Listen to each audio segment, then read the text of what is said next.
Meski belum ada ketegasan, namun sinyal PDI Perjuangan memilih sikap oposisi semakin kuat usai kemarin Ganjar Pranowo mendeklarasikan oposisi yang juga kemudian diamini oleh Sekjen PDIP Hasto Kristianto. Lalu bagaimana kekuatan oposisi jika nantinya PDI Perjuangan benar-benar memilih oposisi, hingga seperti apa juga kontrol terhadap pemerintahan Prabowo Gibran mendatang? Kita akan berbincang malam hari ini dengan politisi PDI Perjuangan Deddy Sitorus dan Direktur Eksekutif Poltreking Indonesia Hanta Yuda. Mas Hanta, selamat malam. Bang Deddy, selamat malam. Selamat malam, Andre. Bang Deddy. Bang Deddy, jadi ini kemarin Mas Ganjar udah deklarasi oposisi. Ini sikap Mas Ganjar ini sama nggak sih dengan sikap PDI Perjuangan? Tegak lurus juga nggak nih? Ya, secara pribadi itu kan hak Mas Ganjar untuk mengatakan dia tidak akan bergabung di dalam pemerintahan yang baru. Ya, itu statementnya persis yang dikatakan bahwa dia tidak akan bergabung, tetapi akan memberikan melakukan pengawasan dari luar. Nah, apakah itu sejalan dengan sikap PDI Perjuangan? Sikap PDI Perjuangan sendiri sampai hari ini belum diputuskan. Mungkin baru akan dibicarakan saat Rakernas tanggal 24 sampai 26 yang akan datang.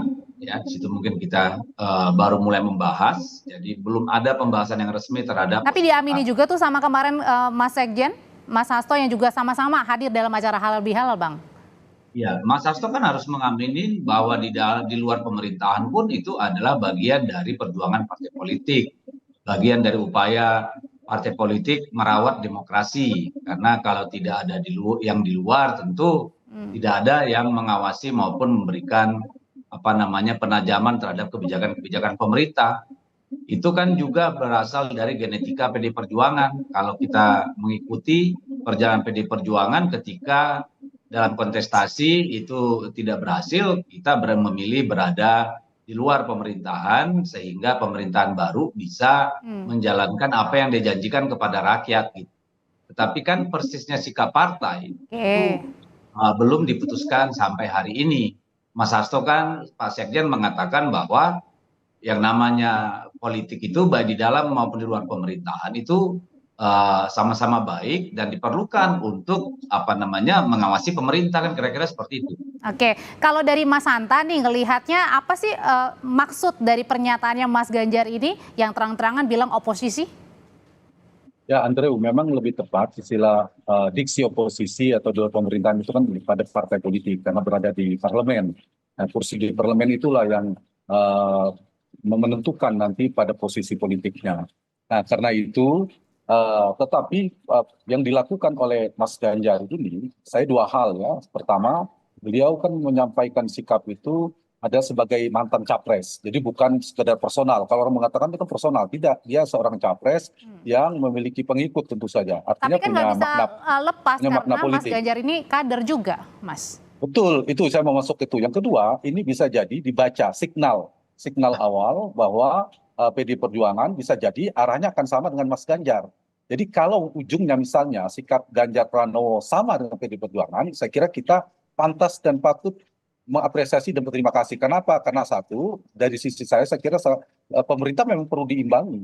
Demokrasi kita kalau mau sehat membutuhkan partai dan figur-figur kuat yang di luar pemerintahan untuk mengontrol. Yang kedua, Ganjar Pranowo secara visi program itu kan memang di luarnya tidak sama dengan Prabowo, tidak sama Pro Gibran. Mereka kerap mengkritik juga visi beda. Karena itu memang idealnya di luar pemerintahan. Nah, meskipun PDI Perjuangan belum ada putusan ya. Kalau sekarang misalnya PDI Perjuangan sama dengan Ganjar, itu kan berarti sejalan. Memang signalnya ke sana dan bisa jadi ini menjadi awal dari modal politik Mas Ganjar kalau mau maju lagi, running lagi 5 tahun ke depan. Nah, yang kedua, Ganjar dan saya menambah dengan PDI Perjuangan, PDI belum ada keputusan, Audrey. Memang PDI Perjuangan kan punya pengalaman rekam jejak politik tidak hanya di dalam pemerintahan, tapi juga di luar pemerintahan cukup kokoh, cukup konsisten ketika era Pak SBY terutama.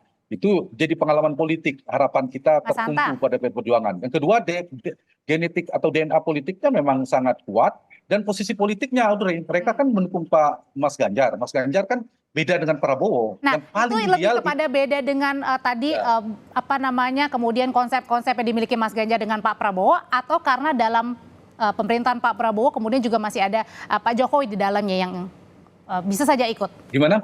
Gimana? Lebih kepada karena perbedaan PDIP tadi yang karena beda antara Mas Ganjar dengan Pak Prabowo dalam hal visi misi ke depan melihat Indonesia, atau lebih kepada karena di dalamnya sendiri masih ada Pak Jokowi di dalam Pak Prabowo nanti di pemerintahan? Ya, itu persis saya ingin sampaikan. Potensi apalagi Mas Ganjar, PD Perjuangan, itu ada daya tolak dalam saya. Kan ada titik temu, ada titik tolak. Salah satu faktor yang bisa jadi pertimbangan daya tolaknya, di dalam pemerintahan itu ada Jokowi, SBY saya tambahin, dan Mas Gibran. Dan kita tahu hubungan realitasnya kan Pak Jokowi sedang tidak baik-baik saja relasi dengan Ibu Mega dan PD Perjuangan. Kedua, bahkan dengan Pak SBY juga ada di dalam pemerintahan. Mas Gibran juga kan meskipun sebelumnya dari PD Perjuangan itu kan ada problem juga lah. Kita tahu semuanya sudah sangat terang benderang. Nah, faktor itu juga saya kira menjadi daya tolak, dalam istilah saya daya tolak. Nah, kalau misalnya ujungnya Mas Ganjar dan PD Perjuangan akhirnya memutuskan di luar pemerintahan, itu paling klop itu.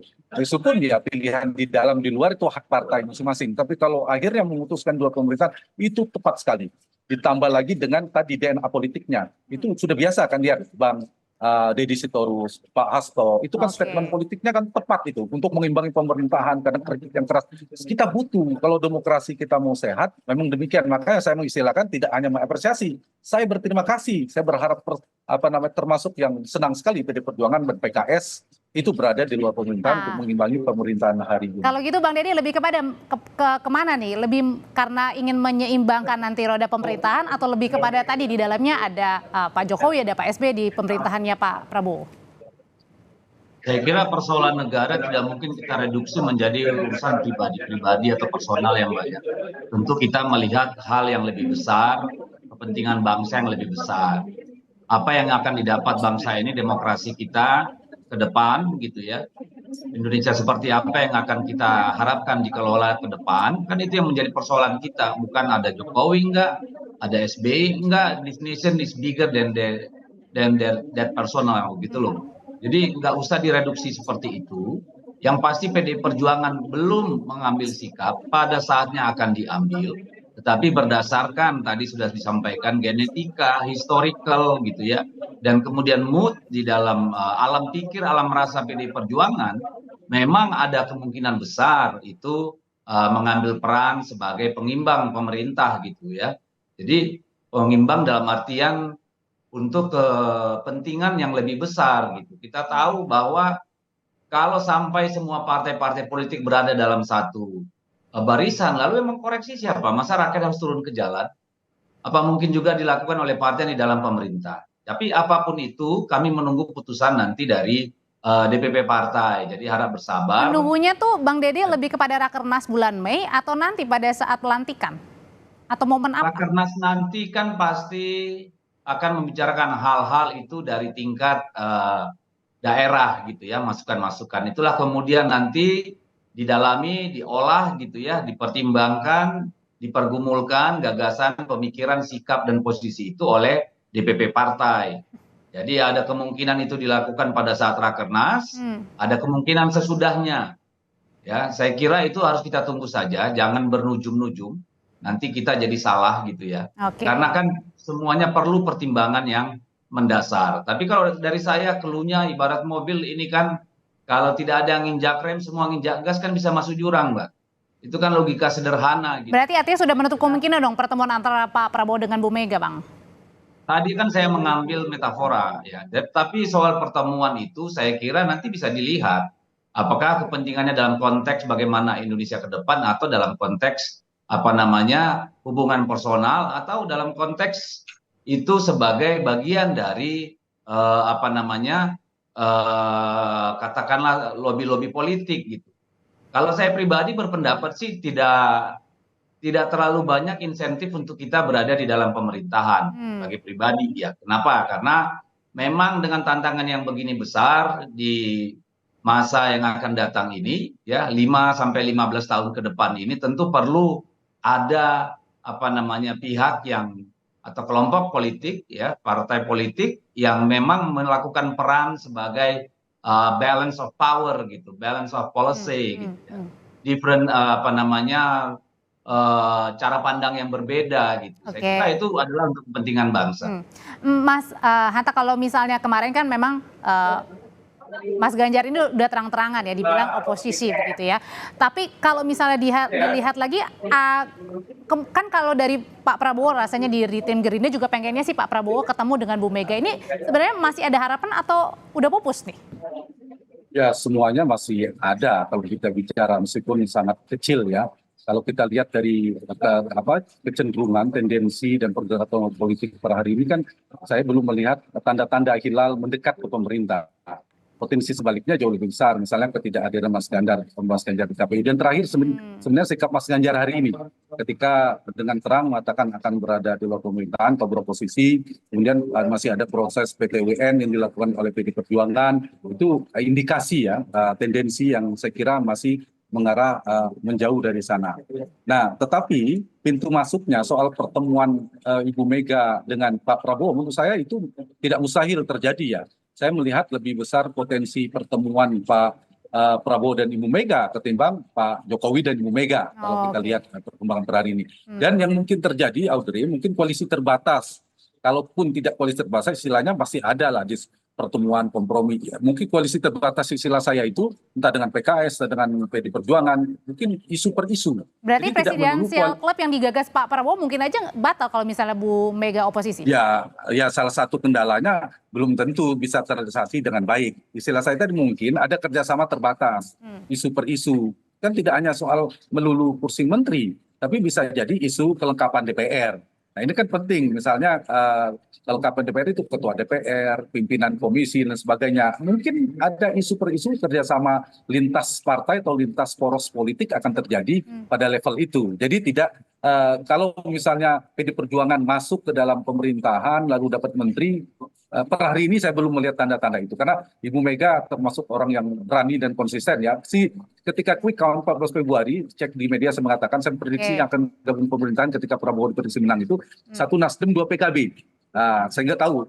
Dan saya menambahkan, saya percaya Ibu Mega lah satu-satunya yang bisa menolak godaan kerajuan gabung ke pemerintahan. Meskipun PDIP mungkin saja gabung, tapi yang bisa menolak satu-satunya Ibu Mega. Kenapa? Karena ya tidak terlalu terpengaruh, posisi menteri tidak terlalu penting bagi Ibu Mega dan beliau sudah membuktikan dan sebagainya. Itu saya konsisten dari situ. Meskipun PD Perjuangan ada potensi, tapi di luar PD Perjuangan kalau diajak termasuk PKS, saya ragu kalau mereka menolak tawaran itu. Oke, itu istilah saya. Kalau gitu Bang Deddy, kalau misalnya nanti sudah diputuskan, misalnya ujungnya adalah oposisi, tapi PDIP ada kemungkinan juga nggak buka kerjasamanya, tapi di parlemen gitu, di DPR dengan Gerindra misalnya? Saya kira di DPR, di pilkada, di semua tempat sangat dimungkinkan karena tidak ada masalah antara Gerindra dengan PDI Perjuangan. PDI Perjuangan dengan Gerindra itu kan berkontestasi dalam sebuah siklus kepemimpinan politik yang legal dan konstitusional gitu. Jadi tidak ada masalah dengan Gerindra kalau menurut saya gitu. Jadi apakah dimungkinkan dalam kebijakan yang baik PDI Perjuangan mendukung? Ya sangat mungkin. Apakah dimungkinkan dalam perumusan APBN yang memihak pada rakyat itu dimungkinkan kerjasama? Ya sangat mungkin gitu. Dan di banyak tempat sangat mungkin gitu ya. Tetapi kan bedanya hanya satu di dalam pagar, satu di luar pagar, kan kira-kira seperti itu. Karena kalau masuk dalam pemerintahan diartikan sebagai mendapat kursi menteri, saya kira itu jauh panggang dari api gitu. Jadi kita ingin melihat ini bagian dari cara kita membangun peradaban politik kita.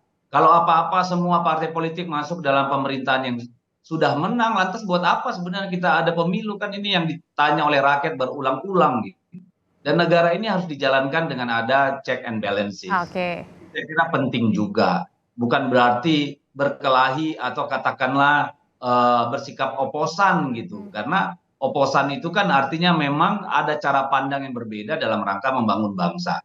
Ya, dan itu biasanya di negara parlementer atau dua partai gitu. Tidak majemuk seperti kita. Jadi sabar aja. Saya kira apapun itu posisinya PD Perjuangan selalu berpikir bagaimana negara ini dikelola lebih baik dari hari ke hari. Oke, Mas Hanta, kalau misalnya PDI Perjuangan benar nanti oposisi, hanya menyisakan oposisi di PDI Perjuangan atau mungkin PKS atau ada partai lain yang ikutan oposisi atau yang berani oposisi?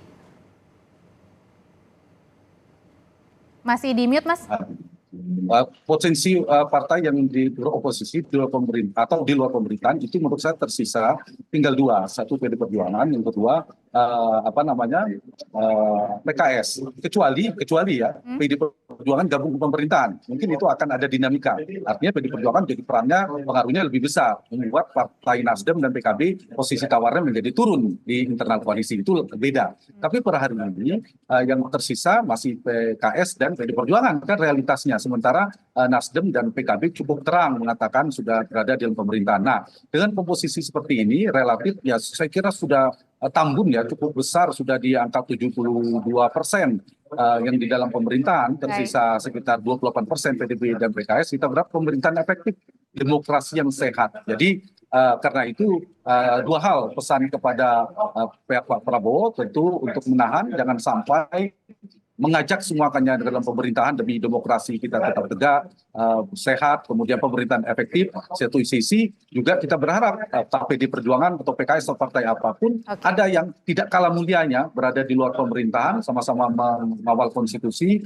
menjalankan amanah rakyat dengan sebaik-baiknya. Jadi yang kita inginkan pemerintahan efektif, eksekutifnya kuat, legislatifnya kuat, kontrolnya kuat, bukan eksekutifnya kuat, legislatifnya lemah. Kalau itu yang terjadi adalah potensi kolutif. Atau sebaliknya, yang kuat legislatif, eksekutifnya lemah, itu juga tidak sehat, akan cenderung konfrontatif. Yang dibutuhkan sama-sama saling mengimbangi, namanya demokrasi presidensial yang efektif. Mudah-mudahan itu yang terjadi ke depan. Terima kasih Mas Hanta, terima kasih Bang Deddy, sehat selalu semuanya. Yuk, terima kasih.